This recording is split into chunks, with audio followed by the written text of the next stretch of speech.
This review is based on our first 7 weeks of real-world usage for both stills and video on the a7R II. First, here's your too long didn't watch summary. If you need 4K video and high-resolution stills, the Sony a7R II is your best and only choice. It's been our primary video camera since it arrived, and we love the image quality. If you're shooting only video, the soon-to-be-released a7S II will be a better choice. Subscribe to see the full comparison. If you want high-resolution landscape and travel stills and you shoot primes, the a7R II and Sony's native E-mount prime lenses are our favorite choice because of their lightweight, the great dynamic range, tilt screen, and electronic viewfinder. However, if you prefer shooting with zooms, Sony's native zooms aren't as sharp or numerous as those zooms designed for Canon and Nikon mounts.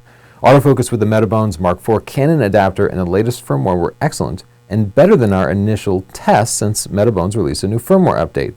We recommend the Metabones adapter with Canon zooms to a7R II users seeking the ultimate in sharpness. For stills, given the choice between the a7R II with an adapter or a similarly priced Canon 5DSR, we chose the 5DSR almost every time. We wish I had an electronic viewfinder, tilt screen, eye detect autofocus, and that great Sony dynamic range, but those weaknesses were outweighed by our need for a dedicated directional pad to select the autofocus points, superior autofocus with Canon zooms, dual memory card slots, and reduced blackout times when shooting rapidly. Hi, we're Tony and Chelsea, and we're in Machu Picchu. We're comparing the a7R Mark II and the 5DSR in the real world. If you want both great video and stills, the a7R II is the ultimate camera. The electronic viewfinder helps you film in bright light, and the image quality creates great-looking video even at night. S-Log allowed us to capture a massive dynamic range, including bright clouds and deep shadows.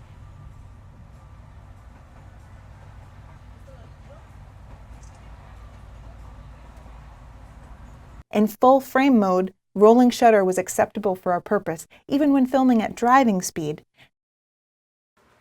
At night, we switched to Super 35 mode to reduce noise. Autofocus is very good with native lenses, and the fast primes will autofocus well in low light.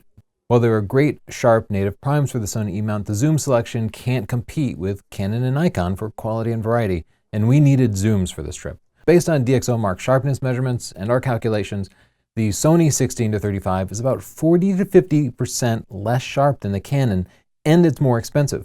The same applies when comparing the Sony 24-70 f4 to our Sigma 24-105 f4, and the Sony offers less zoom range. Sony has no native f2.8 E-mount zoom lenses. Fortunately, we can and did use our Canon lenses on the a7R II. With the Metabones Mark IV adapter, autofocus works pretty well for shooting stills. Adapted autofocus doesn't work great when recording video. See how the autofocus hunts and then moves in steps? This was a constant nuisance. Manual focus, however, is easier and more accurate than any DSLR and was good enough to get the job done in low light when the autofocus failed with our adapted lenses.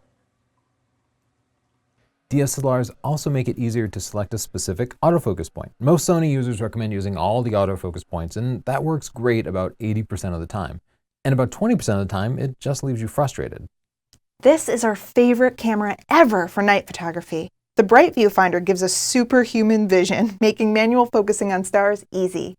Off the tripod, the stabilized sensor allows us to use long shutter speeds with fast primes so we can use low ISOs. On a tripod, the tilt screen helps tremendously. Compared to the 5DSR, battery life was a nightmare.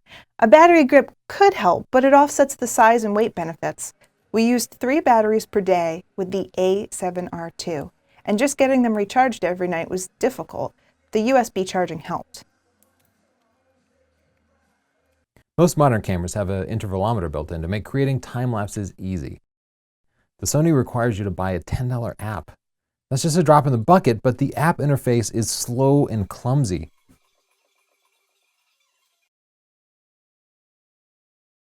The silent shutter made street photography more discreet. Creep no more, my friends. This one is a deal breaker for many pros. The Sony has only one memory card slot. What the f***? For important shoots, we always write to 2 cards simultaneously with our Canon and Nikon DSLRs. In the past 15 years of shooting, we've only had 2 memory card fails. And luck was with us on this trip. However, if that single card had failed, the lost shots would have cost us much more than the camera body itself. Some things that were not a problem for us: overheating and compressed raw quality. Everybody's complaining about those things on the internet, but they didn't impact us in the real world. Hope you found this helpful. Don't forget to subscribe, like. What else should they do, Chelsea? Write us love notes. Maybe buy our books. Write a comment if you have any questions. Thanks. That's good too.